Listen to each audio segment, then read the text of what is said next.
It's the end of the day with Ray. Hello, my friends. Well, ladies and gentlemen, today we're going to jump on that gigantic, sharp, interactive board and go through Toshiba's first half FY24. You know, ladies and gentlemen, for a while now, I've been asking Toshiba to bring me to Dallas to the Retail Innovation Center because I love that retail business unit Toshiba has. I'm excited about it. I've been telling Toshiba, hey, Toshiba, you got to let those friends of ours that sell, supply, and service your print equipment sell your retail equipment as well. That would be a great diversification for their company. But I really wanted to go down there to Dallas, and I wanted to check out that Retail Innovation Center. Well, ladies and gentlemen, I went down there. They let me in. I want to thank Larry White. Larry White's the president of Toshiba Business USA. And folks, you know, I go down there, and I'm talking to these retail folks. And I'm listening to their passion as they describe what they're doing. I'm listening to the deliverable. And you know what I'm thinking? Toshiba Retail isn't just about giving great experiences to shoppers. Toshiba Retail is about security for the retailers themselves. Security! Ladies and gentlemen, when Toshiba's meeting with the retail folks, they're meeting with the heads of security too. Because today's technologies, the cameras and the software and the data is phenomenal. And they're able to help retailers gain back some of the shrinkage. Shrinkages through mistakes. Shrinkages even through theft. At the end of the day, ladies and gentlemen, today's technology coming from Toshiba Tech regarding retail is just as much about experience as it is about security. But I saw one product that really got me excited. I mean, I saw a lot of stuff that got me excited, but this one, I thought, you know what? Those friends of mine that sell supply and service print equipment, they go sell this shit right now. We could go sell it. Sorry, I got excited. I get passionate about this. So you go to the hotel. We all go to hotels, right? And it's 12 at night. You wake up and you want a candy bar. Okay, maybe some of y'all don't want a candy bar at 12 at night, but obviously, you know, I don't mind eating a candy bar at 12 at night. And maybe you want some water to go with the candy bar or a Coke. And then maybe you need an aspirin. And maybe you need a couple other things.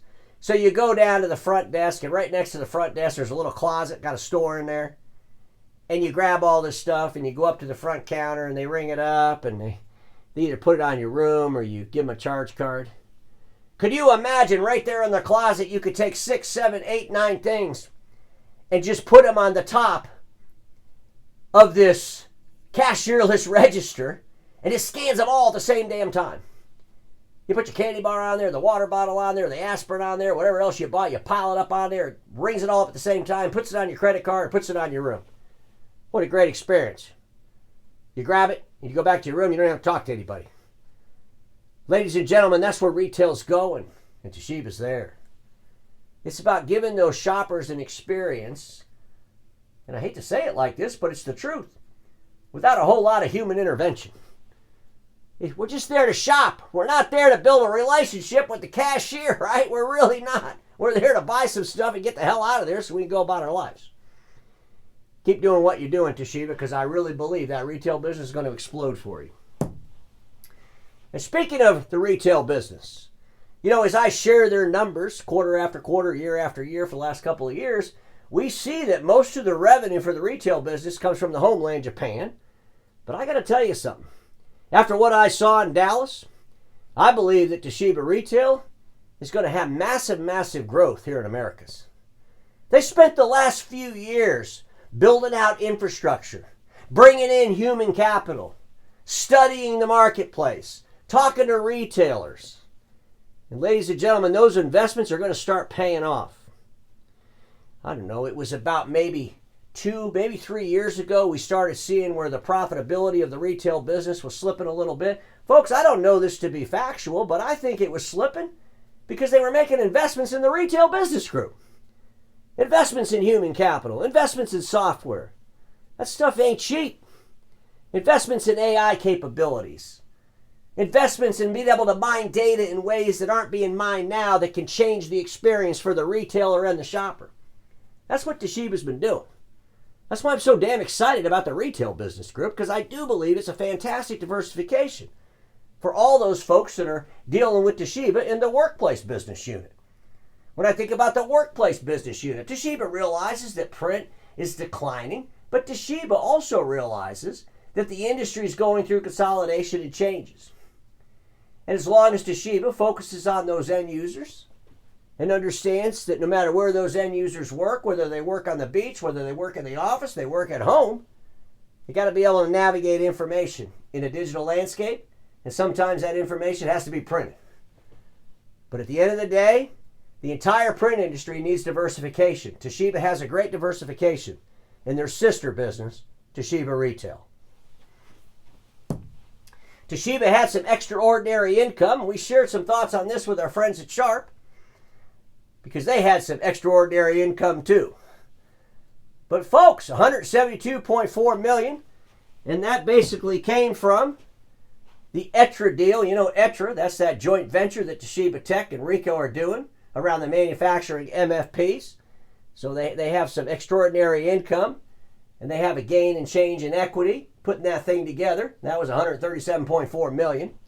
We also know that Toshiba Tech sold their inkjet technology to Rizzo. Extraordinary income on that is $72.6 million.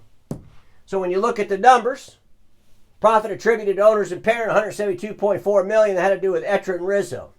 Operating profit for the whole conglomerate was $61.6 million, or 3.3%. And I'm not real excited about 3.3%. You know, we want Toshiba to have much more operating profit. That's got to get up there to 8 or 9%. Now that they've made these investments in that retail space, we'll see how those investments pay off going forward. And I'm sure they probably still got to make some more investments. Top line revenue for Toshiba for the first half of the year was $1.9 billion, with an operating profit of $61.6 million.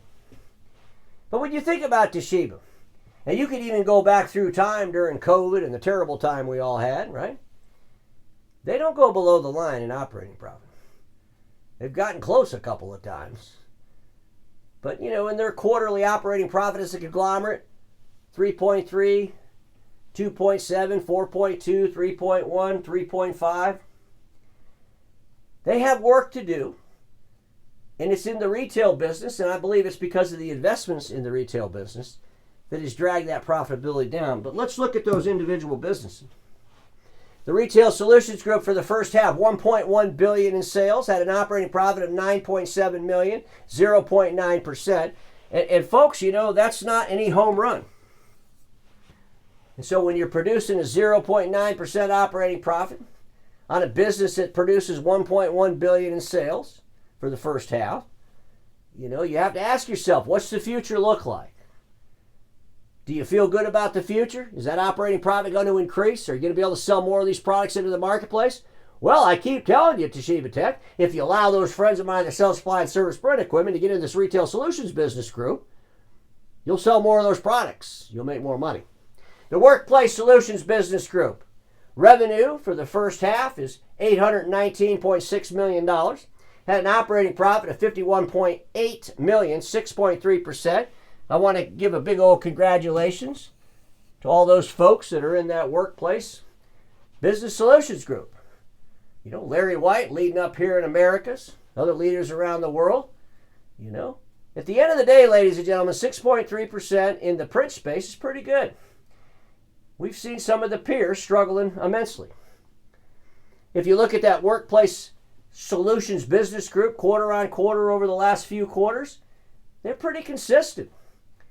3.9%, 4.7%, 8.1%, 5.7%, 7%, 5.6% the second quarter. So at the end of the day, Toshiba does have discipline in their profitability. But I really believe they've been making some pretty heavy investments in that retail space. Let's look at their cost of sales and their gross profit, and this is as a conglomerate. Their net sales at $1.9 billion. They have a cost of sales of 62%. Their gross profit is 38%. Selling and general administrative expenses were 36%, which leaves them that 3.2% operating profit. So Toshiba, let's get those investments you made in the retail space to finally start paying out in the market space. Toshiba, let's really, really consider building some really big relationships in that retail space with some of the mega dealers in the print space. Maybe even some of those medium-sized dealers in the print space that have the ability, the aptitude, the intellect to go out in the marketplace based on a solid business plan to change the experiences of shoppers as well as changing the experience of workers. A lot of things are going to change, but one thing's for damn sure. Status quo is the killer of all that'll be invented. Don't get stuck in status quo, and I'll see you all tomorrow.